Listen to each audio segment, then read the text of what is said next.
সময়টা ছিল শীতকাল। শীতের ছুটি পেয়ে গ্রামের বাড়িতে যাচ্ছিলাম।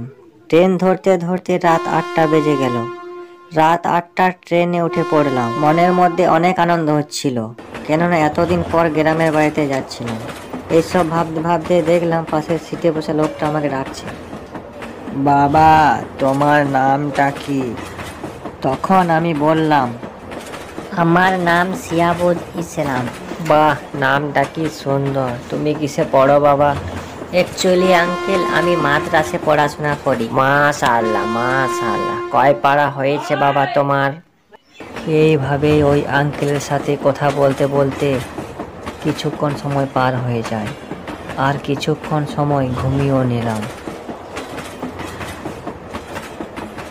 ঘুম থেকে উঠে আমি জানলায় উঁকি দিয়ে দেখলাম আমার মন্তব্যে আমি পৌঁছে গেছি, কিন্তু কুয়াশার কারণে কিছু দেখা যাচ্ছিল না।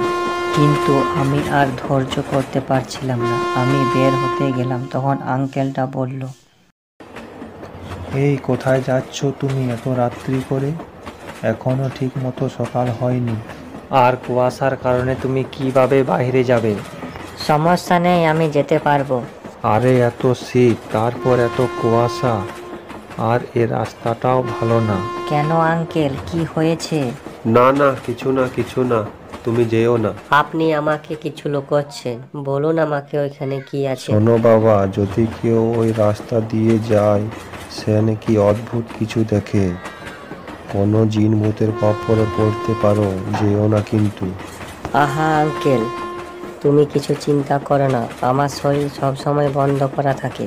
শত অনুরোধ করার পরও লোকটি আমাকে যেতে দিল না।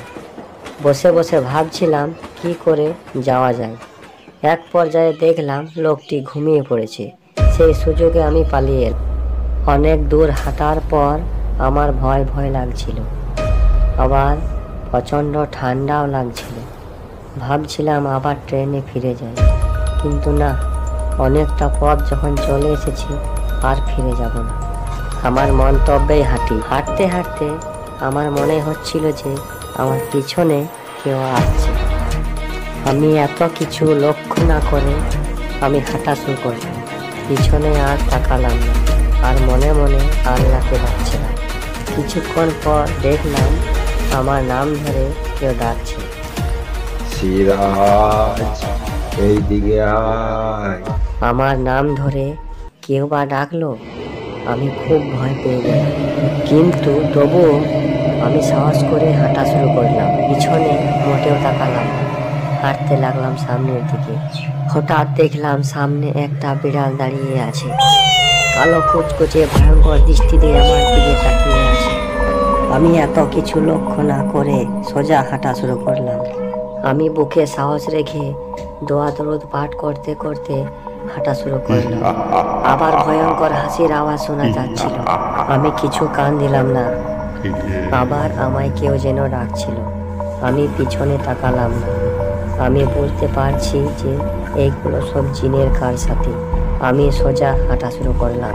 জিন আমার গায়ে ঘর করতে পারছে না, কারণ আমার শরীর বন্ধ করা আছে। তবুও বুকে সাহস করে হাঁটা শুরু করলাম, একমাত্র আল্লাহকে ভরসা করে। পিছন থেকে আমাকে অনেক ডাকাডাকি শুরু করলো। আমি বুকে সাহস করে আস্তে আস্তে পেছন দিকে তাকালাম, আর তাকিয়ে যা দেখলাম তা দেখার মতো নয়। দেখলাম ভয়ঙ্কর একটা চেহারা, আর একটা বিভৎস চেহারা। আমি খুব ভয় পেয়ে গেলাম। ওই জায়গা থেকে নড়তেও পারছিলাম না। একেই শীত, তারপরে ভয়ঙ্কর দৃশ্য দেখে আমার গায়ের লোম খাড়া হয়ে গেল। আজ তো রেহাই নেই। এই ভয়ঙ্কর দৃশ্য দেখে আর আমি থাকতে পারলাম না। আমি ওখানে অজ্ঞান হয়ে গেলাম। যখন আমার জ্ঞান ফিরল, তখন দেখলাম আমি আমার বাড়িতে। পাশে মসজিদের ইমাম সাহেব এবং আমার আব্বা তখন আমাকে জিজ্ঞাসা করলো রাতের ঘটনার ব্যাপারে। আমি তাদেরকে সব কিছু খুলে বললাম।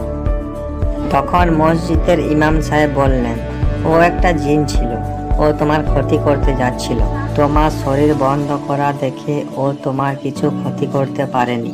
তারপর হুজুর আমাকে কিছু পানি পড়া দিল এবং কিছু দোয়া দরুদ পাঠ করে দিল। কিন্তু কেন জানি না সেই রাতের কথা মনে পড়লে গাটা শিওরে ওঠে। হ্যালো বন্ধুরা, ভিডিওটা ভালো লাগলে প্লিজ একটা লাইক করে দেবেন আর সাবস্ক্রাইব অবশ্যই করবেন, কারণ এইরকম নিত্য নতুন ভিডিও পেতে সাবস্ক্রাইব অবশ্যই করবেন। আর ভিডিওটা শেষ পর্যন্ত দেখার জন্য ধন্যবাদ।